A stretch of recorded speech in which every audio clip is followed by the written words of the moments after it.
Hey folks, Micah McGee here. It is 90, it's in the 90 degrees out there, and that means I can't handle 32 degrees no more. Woo-hoo-hoo.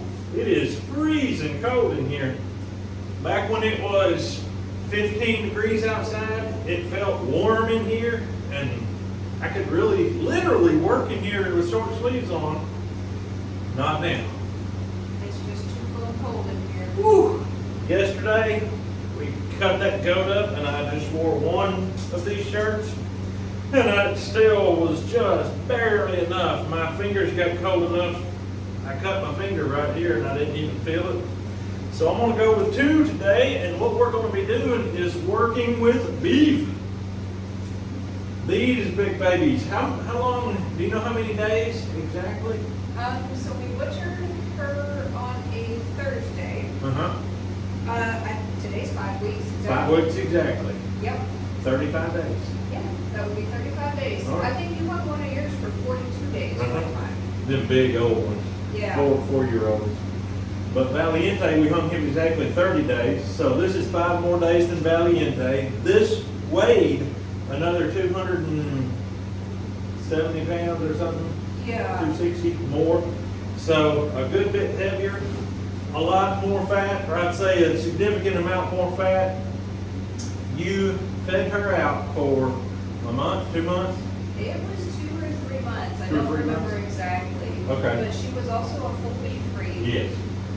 She's the last of our heifers that weren't going to grow very big because we got one Schrade bull. Yep. Half Charolais, half Murray Grey. That's the breed here. So I think that's being full beef. She put on the fat nicely, and she gained weight nicely for what she was. Yes.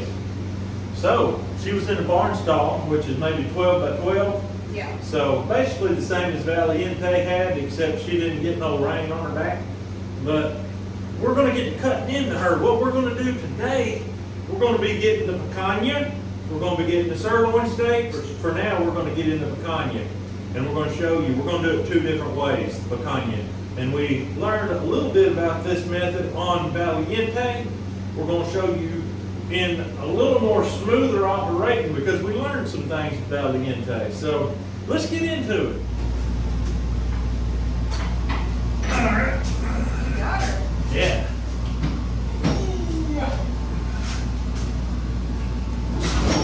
Ha-ha! There we go. We did that without pulling any fat That's awesome. or pulling a muscle. So we learned last time that picanha is right here, this little hump. Yes. From your angle, you may not be able to see a hump. I see a hump. Basically, if the cow was standing up, this is his back, the tail would come out right here. So you're looking at the top of the hip. This is the leg coming down. Top round, bottom round, eye round. Picanha. The first picanha we're going to do, we're just going to cut steaks out of it, and we're going to get an even better idea, visual, on where it sits. And then we're going to take this one, and we're going to cut the whole picanha muscle out for a roast, and have it all intact. So let's do it. If it cuts part of my head out, it's so fine too. There we go, doing that. There I go, kicking it again. It was just meant to be taken. All right, you can see this is a tailbone, leg, hip, picanha, ribs, porterhouse. Yep. Porterhouses and T-bones. Yep, all that. So I'm gonna cut right here. There should be bone right there. You can hear it. This is I believe this is the center of the picanha right here. I'm just gonna cut down and cut a steak. This is gonna be about a 3/4 to 1 inch steak right here. And being that this meat was chilled and very cold, it creates a density, especially with the fat. So I'm going to take it on down through the picanha, down into the sirloin, and I'm just going to keep going like that because I don't know exactly where all that separation is just yet. Now, we're gonna ride that bone with our knife. When we feel that bone, we're gonna turn the knife, cut right through there. Look at that, it lifts. Oh, that's amazing. We have the 10-incher, and I'll go on in. This is a 10-inch boning knife. If you want to get one, I think I have them in the descriptions of this video where you can get your own, as well as the 6-inch. I heard some fat membrane go. Yeah. Let's see what we got here. Oh, would you look at that? That is absolutely gorgeous. I'm just going to terminate it right there. Now what you see right here, picanha and sirloin. That's just plain as day. Look at that nice chunk of fat. Oh yeah. So when we look in here, we can see clearly the picanha sits right here and it ends right here. Mm-hmm. This is the end of it. Kind of at the end of that bump you were talking about. Yes.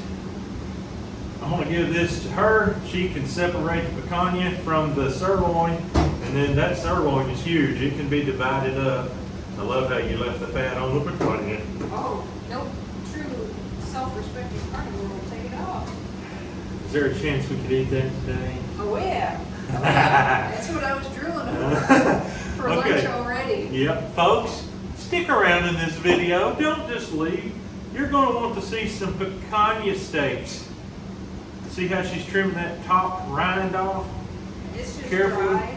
Yeah, she's carefully trimming that top rind off, leaving as much of that delicious fat as possible. Now that we see where this separation is, I'm going to come around like this. I'm about to learn exactly where this comes out. Now, by all visible, look here, Miss Mary. What do you see? It looks like that line would come right through there, right? It does. So I'm going to try that. Uh-huh. Actually, I'm going to cut the steaks off one by one, and we'll see it as it happens. No matter how far you cut, I'm not going to be sad because that's all turning into steaks. Yes. So really, there's no harm in cutting too far. There's no way to ruin it. No. Absolutely no way to ruin it.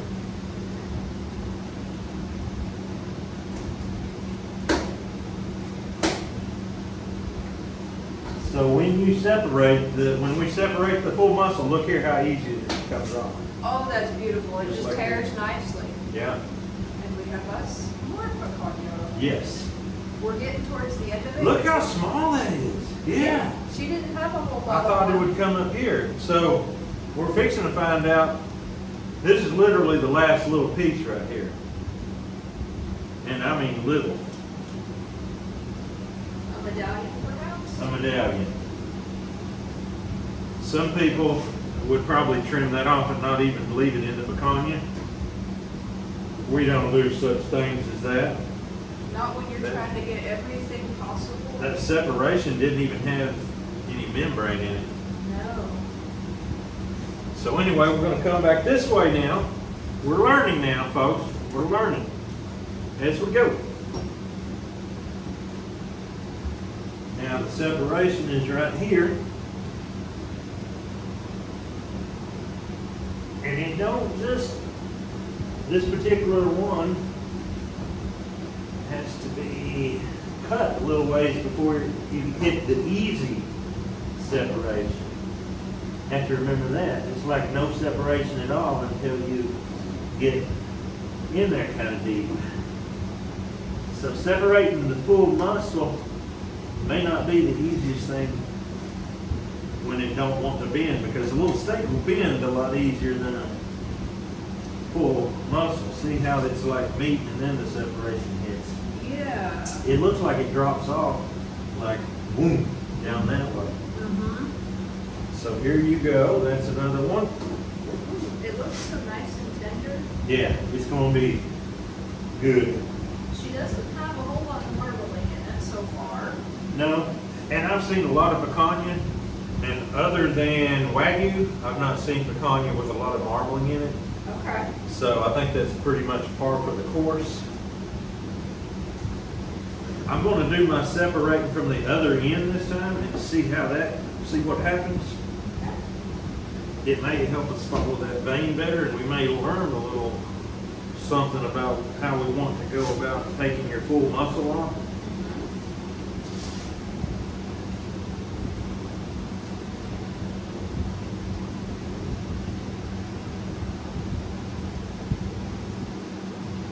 I can see the separation right there. Try to save some of that fat on it.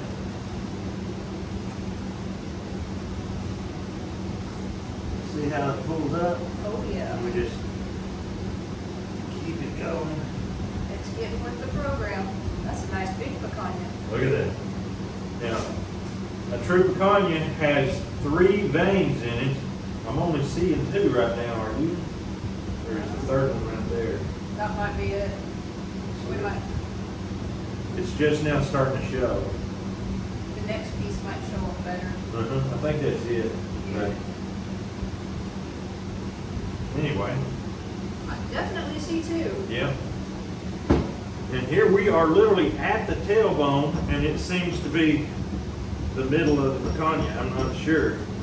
It's a good thing we're doing this way, where you can visually get that mental image. That's what I have never seen a video cover it like this, where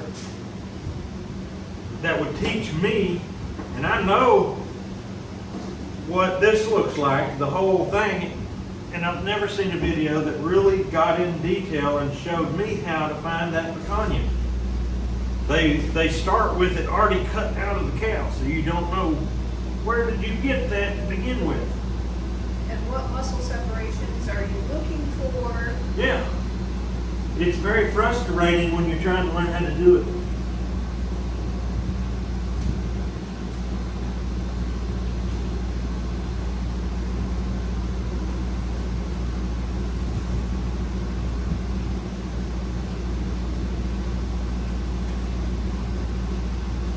That definitely seems to be the end of it. Look at that. Oh my goodness. There's still only really 2 visible. See something there. Yeah, they almost come together, both of them. That's something that you just don't see. Now what you do see here is we are cutting it with the grain. That's the way you're supposed to do it. And when you cook it, when you slice it to eat, you cut against the grain. That is the proper way.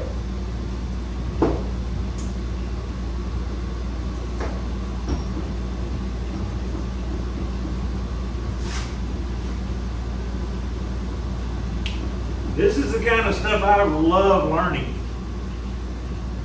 If I sound like I'm happy and I'm a little excited, you're not mistaken. You just see McGee doing something that makes him very happy. And that's learning more about what this is.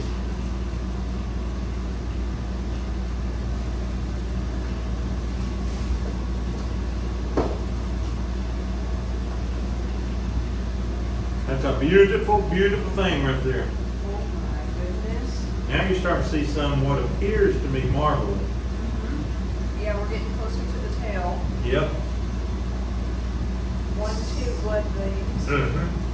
Something else that, in my opinion, this may not be right. I think that the picanha works its way into the top round. Yes. That's what I think, just by visual, whatever you want to call it. I think one of the names for it that American butchers have is a top round cap. Top round cap, okay, that makes sense. Total sense. We're going to take the cap right off of it.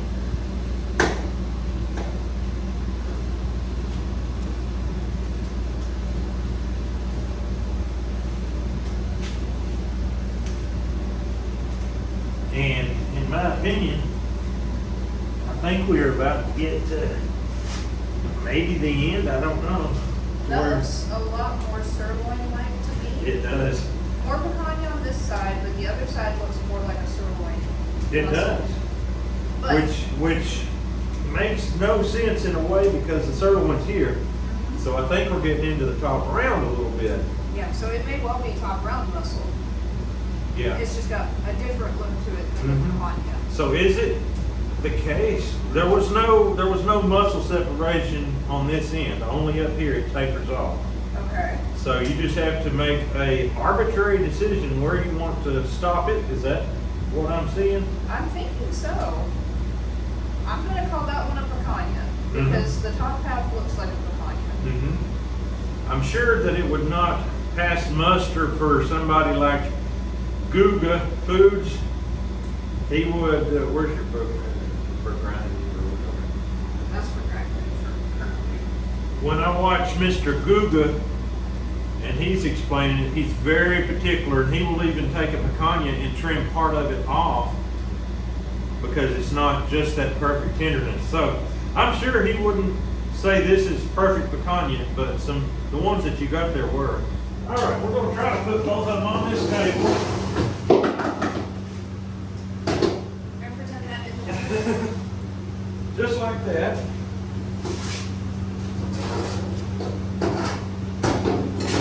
All right, same that's what we did last time? Yeah. Okay. Oh, it's gonna wanna lay back your way, so. That's interesting. Okay, that's fine.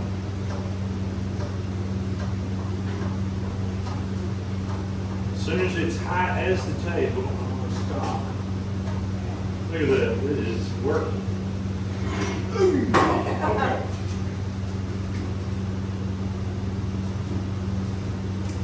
It's loose. All right, we ready? I believe so. All right.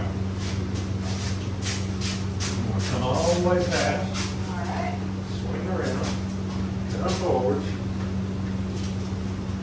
Now, all we got to do is roll it, right? Yeah,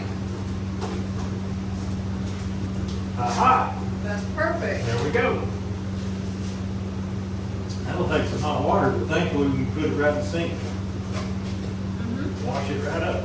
Worst comes to worst with the heat outside. Yeah. Just take it outside and let her melt. Oh, man. All right, here's the hub of the picanha. This is where I thought was the center, which turned out to not be really the center at all. And this tailbone starts right here. The tailbone and over a couple of inches. To here. Yeah, so that looks to be the end of it. Somewhere right in here. I'm gonna just make a little divot. And then this is here, right? Yes, it's not quite down sunk into the valley like here. No, it's up here. Yeah. So I want to make another mark. And then, obviously, to get as close to the backbone as you can, the spine. Yes. And then this come down pretty far into this, well past 3 inches into this, which is not picanha. We were getting into that top round. But that's where we are there to line up here with our picanha. So I'm just going to come around like this. Like this, like this, like this. Alright. And we're going to start looking for the separation. I'm going to loosen it against that spine, stay as close to the bone as possible.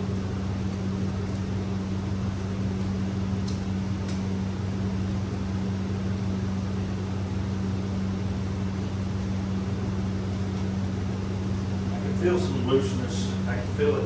It wants to give underneath. Yeah. If we can hit that seam, if we can find that seam, that's going to be our ticket. The picanha comes out right here about this wide. It's very, very small. So we're not going to find the seam right here. We got to go looking for it. I just heard a sound that made me think seam. I'm going to get my body around here.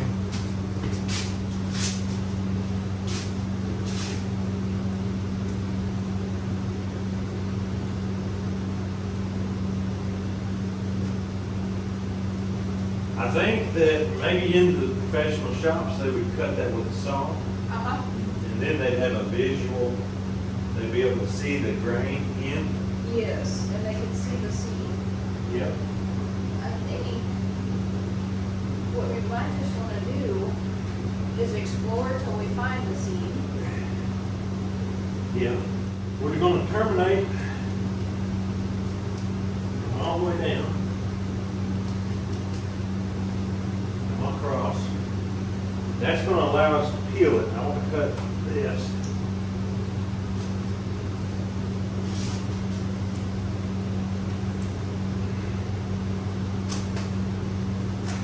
Aha, that's beautiful sounding. It's happening.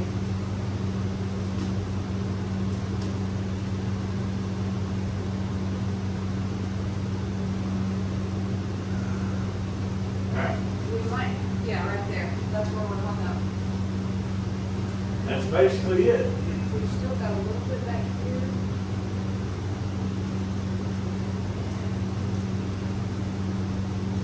There we go. Now, for your purposes of smoking, Uh-huh. that's about perfect. Yes. What do you think? I think it's gonna make a wonderful brisket. Wonderful little bitty brisket. That's exactly what they taste like when you smoke them for a long time, like you do a brisket. They just pull apart. I'm kind of getting excited about that. Look at that, folks. Unbelievable. So yeah, this will be perfect. I'm not even gonna trim any fat off. Perfect. There you go. I'm happy. It's probably got a little bit of sirloin in it, Yeah, down, but who cares? yeah, the sirloin will smoke up nicely. Down here is where the sirloin Yep. would be attached to it, but Yep. that's gonna be pretty. There we go. That's how you do a picanha. That's it. Now I know the pros would have had that cut out with the saw where they could easily get into it and do the thing, but that's kind of the reason why I didn't do it that way, is because I want you to be able to see visually where that picanha lays. It's right there. From that rectum to that bump right there. So here we go, folks. We found the picanha. We cut the steaks. We got the picanha roast. If you'll just hang on just a second, we're fixing to grill up some of these steaks. I don't know if we'll sear them hot on a skillet or grill them, but either way, they're going to be fixed. We're going to have them right now. And then we're going to, in this same video, smoke this like a brisket and show you how picanha is fixed like a brisket. Let's do it.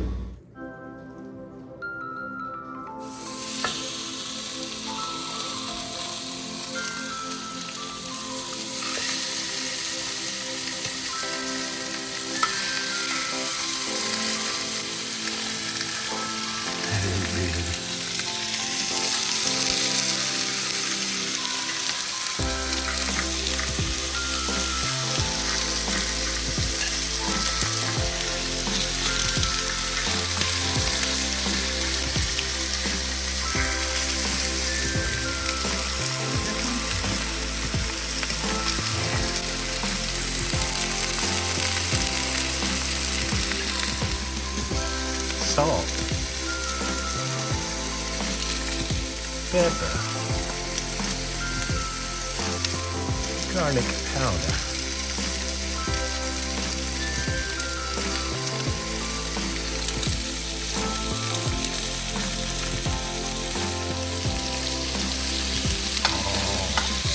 that was quick. It's already made its own juices.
Uh-huh.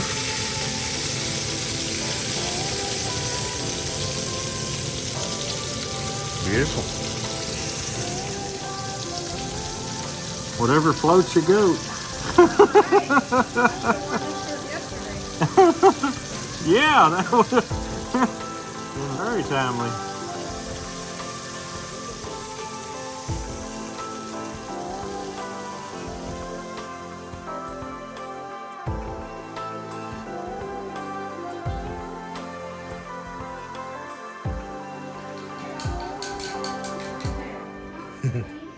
All right, I'm gonna try to sit here and eat some without covering up Grace, because Grace needs to be in this. But I would like to explain how good PICAHNA is. And we have butter. We do. This is homemade butter. This butter is from a brown Swiss cow. So far, I have never eaten PICAHNA with butter like this. And it's also got that nice piece of PICAHNA fat. You know, PICAHNA has that fat cap. It don't really have a lot of marbling intermuscular.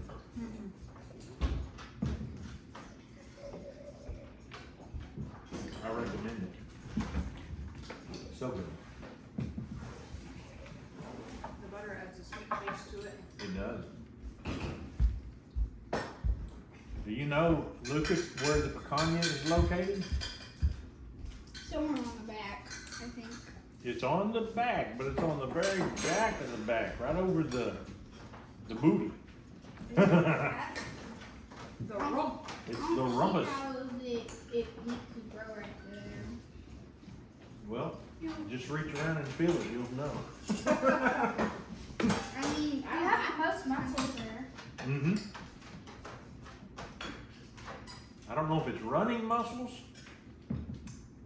or what, but they are good. They evidently aren't used strenuously or they wouldn't be so tender.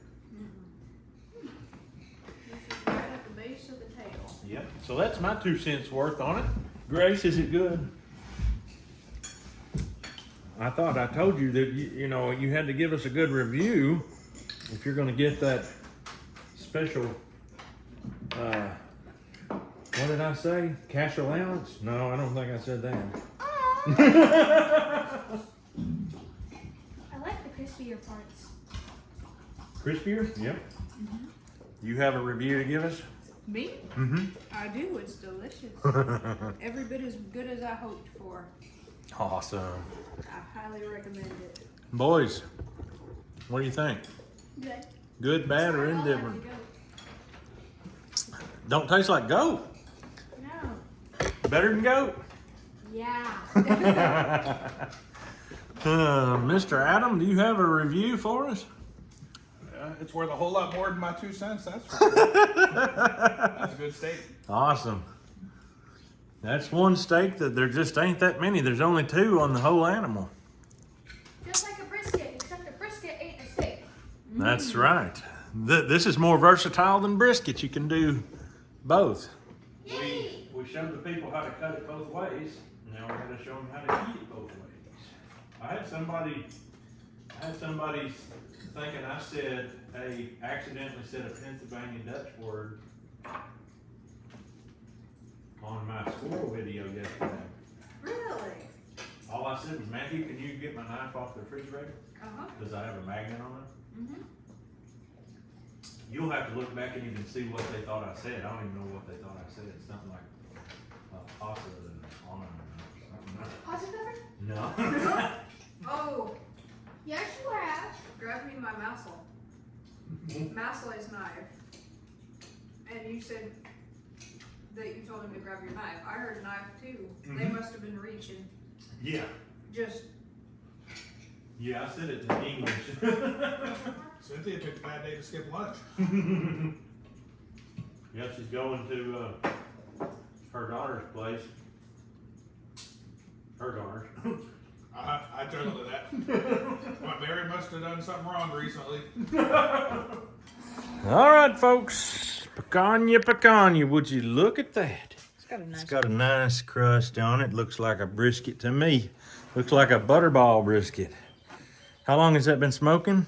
I put it on last night at 7:30 and it's 8:15 in Yep. the morning or so. Yep. We're gonna put it in the oven at 225 until it hits 203. Awesome. And then we'll be ready to eat some goodness. So you literally are treating it like a brisket. Yes. 100%. Yes. It's almost as thick as a brisket. It is as thick as a brisket. I like that. Well, I'm hoping it'll be like a mini brisket to supplement our brisket appetite. Yes. So I'm gonna take a temperature just so I know where we're at. Okay. And that should be about the middle. We're at 165? Oh, that's going to move on then. Yes. Good deal. That holds your moisture. Is that the entire reason to put it on? Yes. It creates a moisture tint. And it basically steams itself, helps it to cook. Yep. It keeps the moisture in the meat that we're wanting to have. I like it. Makes it nice and juicy. And now in the oven she goes. Awesome.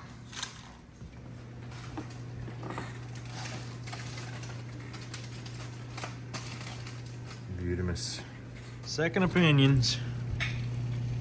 Same thing. Yep. Honest engine, we're setting at 180. Well, I'm sorry, kids, we can't eat yet. You're gonna have to be hungry for a while. You don't look. All right, it's getting towards lunchtime. What you got on that bad boy? 190. 190? Okay. What else you got in there? Bone marrow. I guess we'll let that cook a little longer. Down the center. That's hot. There's tongs in the drawer beside you. Okay.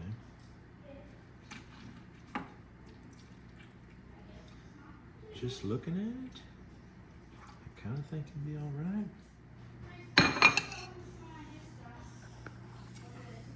He's got a smoke ring. And he's got fat. This part's drier. This part's moist. Okay, I think that just between you, me, and her, we're gonna have to try this right away. I will just say, eat any piece that you want.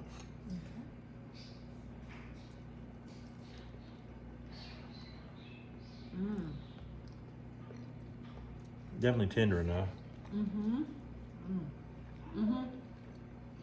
Other than salt, I think we're good.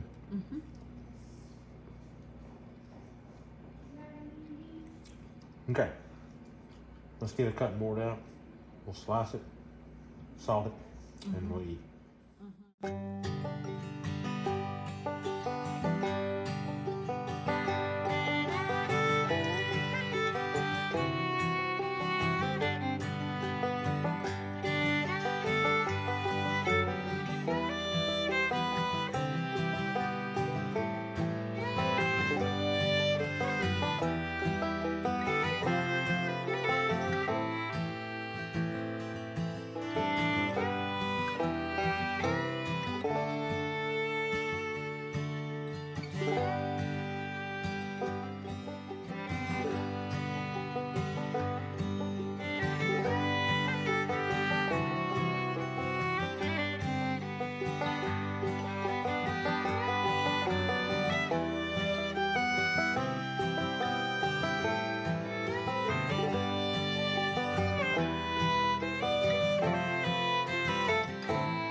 your, no, you give me the instrumental plate. I don't want to twist your leg. I mean, like, this is enough. Go, done. That's teacher. What we've got to decide is it good? Is it worth doing? Now we ate this yesterday, which is still in the same video because we're showing you both ways. Does anybody want to say which was better? This one. That's very loud and Clear. clear and Decisive? decisive, yeah. Caleb didn't get to try yesterday's, but it was just steak. I wondered why he was being quiet. Well, this one's better. You think this is better? Yeah, meat's not stuff. So basically all the kids. Adam, what do you think? It's almost like two different meats. Yeah. Two completely different experiences. Similar to the brisket, or it reminds me of the hump. Yeah. So I always like the smoke flavor. So this is good. Mm-hmm. The meat's a little drier here than it was in the steak, Uh-huh. but the steaks were really good too. So I don't think I'm turning either one down. Mama, once we get rid of the beefies, we need a cow with a hump. Backing up a little bit, you mentioned this is a little drier. Mm-hmm. We need a cow that doesn't poop so much. We, left some of the sirloin on it to smoke and see how it would turn out. So that's your drier, less brisket textured pieces. Still very good. Yeah, Mom, is this part of it? I can't see through your cheese, youngster. What is your opinion on yesterday versus today? Steak versus brisket. I'm not gonna turn either of them down. I like it's hard to beat a good brisket like effect where it just falls apart in your mouth. It's super tender. But if it's a picanha steak, I mean, you can't go wrong with it. It's just a different way of eating it and a different texture. Yep. That's kind of how I feel about it. So I don't think you can go wrong. All right, folks, there you have it. Picanha. We showed you how to get it. We showed you how to cut it out as steaks, get it out as roast. We showed you how to cook it both ways. We kind of showed you how to eat it both ways. That's my favorite part. These folks raised this beef themselves. They did it all grass-fed, and then they finished it out on grain. And that's what you get right there. So I say that's a very good way to do it. And I suggest that you try to do that yourself if you have a way to do it. But that's all we got for you today. Hope you have a great day. We'll see you on the next video.